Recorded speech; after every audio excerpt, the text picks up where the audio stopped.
those who were standing before him, "Take off his filthy clothes." Then he said to Joshua, "See, I have taken away your sin and will put rich garments on you." Isn't that beautiful? The angel is speaking to the other angels that are there, and they're saying, take Joshua's garments away. And, that would have been sufficient if he had just gotten rid of his dirty garments, but God does more than that. God actually says, I'm going to give you something in exchange.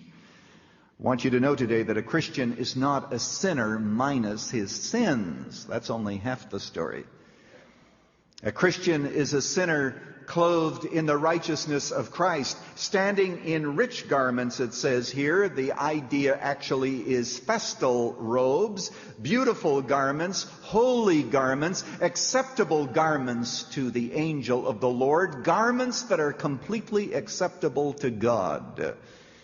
The Jesus who would die on the cross centuries later would purchase for Joshua these garments. You say, well, how could this be already in Old Testament times? Well, the Old Testament saints were saved on credit. You know what it's like to buy something on credit. Some of you who know something about what it's like to buy an item of furniture on credit, you wish you never heard of the practice. But that's the way it was. Because Jesus was looking through the corridors of time and knowing that he would die, he says, I'm redeeming people already based on the payment that I will make. And so Joshua, come here, I clothe you in pure garments so that you can stand before me without embarrassment, without any sense of humiliation, and without wanting to run away. The garments that I have given you. Not just your old garments made clean, but brand new ones. And now the issue wasn't really the how dirty Joshua's garments are, because I'm sure that there were people in his day whose garments would have been dirtier than his, but that was not really the issue. The issue is the beauty and the wonder and the completeness of the garments that he received as a gift from the angel of the Lord, from Jesus himself. Now there's a third participant in this vision, and that, of course, is Satan, the adversary. Let me reread part of verse 1. Then he showed me Joshua the high priest standing before the angel of the Lord, and Satan standing at his right hand to accuse him. Follow carefully.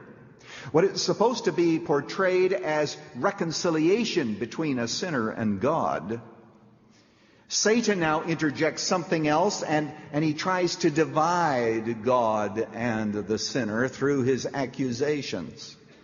And so he's standing there at his right hand to accuse. We have to pause here. Let's not hurry over this. Who is it that's making the accusations? The accusations, are they being made by someone who himself is very pure and therefore has a right to talk? Not quite. We're talking about someone who is the embodiment of evil. Someone who loves evil. If Joshua is filthy, Satan is filthier still. If Joshua is unclean, Satan is more unclean. He is the essence of uncleanness. There is no righteousness in him at all. And he's the one who's making the accusations. It's not just that he's unclean, but also he's the one who instigates sin. He's the one who leads us into temptation, and after we have been led into temptation and we have sinned, he's the one there to accuse us and to tell us what big sinners we are and why we should run from God rather than toward him. He's there doing that.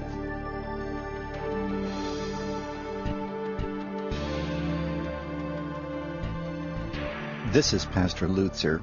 I want to have a word with you personally. We have all felt the power of Satan. We felt his accusations. The Bible says that he accuses us during the day and during the night. Well, thankfully, the book of Revelation also says that they overcame him by the word of their testimony and by the blood of the Lamb. I sometimes personally have had to say, Satan, be gone, for it is written. Who shall lay anything to the charge of God's elect? It is God that justifies. I've had to take my stand against his accusations so that I might not drown in a sea of guilt. My dear friend, today, if Jesus Christ has cleansed you and forgiven you, I encourage you to take your stand on his promises. Don't be bogged down in the accusations of the enemy, because what he wants to do is to separate us from God, as I mentioned in the message, first of all by instigating us to sin and then condemning us for doing it.